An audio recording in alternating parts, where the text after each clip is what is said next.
এই তো ঝরে পড়ছে পাবদা। আজকে এমন বড় কাতলা এসছে যে কাস্টমারের ভিড় জমে গেল দেখার জন্য। আজকে সকাল সকাল মায়ের ফটোটাকে ফুল দিয়ে সাজিয়ে তো দোকানটা চালু করলাম, যেটা হলো প্রথম কই মাছ থেকে শুরু করলাম। ছিল দেশি কই মাছ, তারপরে ছিল দেশি ট্যাংরা, যেটা হলো বড় বড় সাইজ ছিল, 1500 টাকা কিলো চলছে এখন দেশি কই মাছ।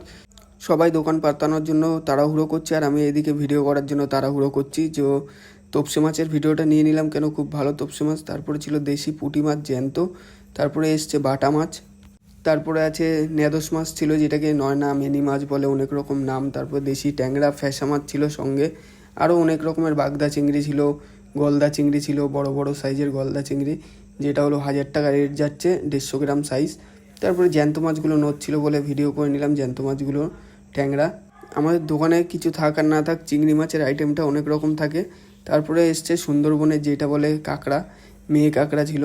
তারপরে দেশি কই মাছ ছিল, শোল মাছ ছিল সঙ্গে, বড় সাইজের কাতলা ছিল, ভেটকি মাছ ছিল যেটা 2.5 কেজি 3 কেজি ওয়েট। তার সাথে সাথে ছোট ভেটকি ছিল, যেগুলো হলো 550 600 700 গ্রাম ওয়েট। তারপরে এসেছিলো আজকে লোটে মাছ, অনেকদিন পর লোটে মাছ এসছে। তারপরে জ্যান্ত চিতল মাছ ছিল, একটা কেটে রেখে দিয়েছি। তার সাথে সাথে ছিল আরও বড় সাইজের গলদা চিংড়ি, যেটা হলো 300 গ্রাম সাইজের। তারপর দোকানে বসে পড়লাম, যেটা হলো একটা বড় সাইজের আর মাছ ছিল, যেটা ফালি দিয়ে দোকানে সাজিয়ে রাখলাম।